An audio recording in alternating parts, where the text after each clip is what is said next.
Hello guys, to remove CapCut watermark you will have to log in first, or sign in with either Google, TikTok, or Facebook. Make sure to like, subscribe, and share the video.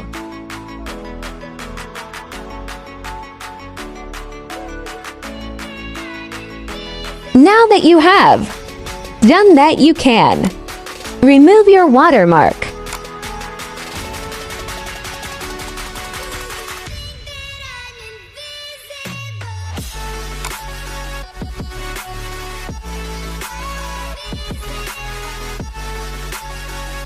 Do you see that box?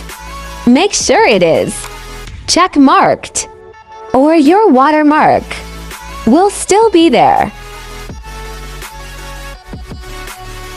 Then export your project.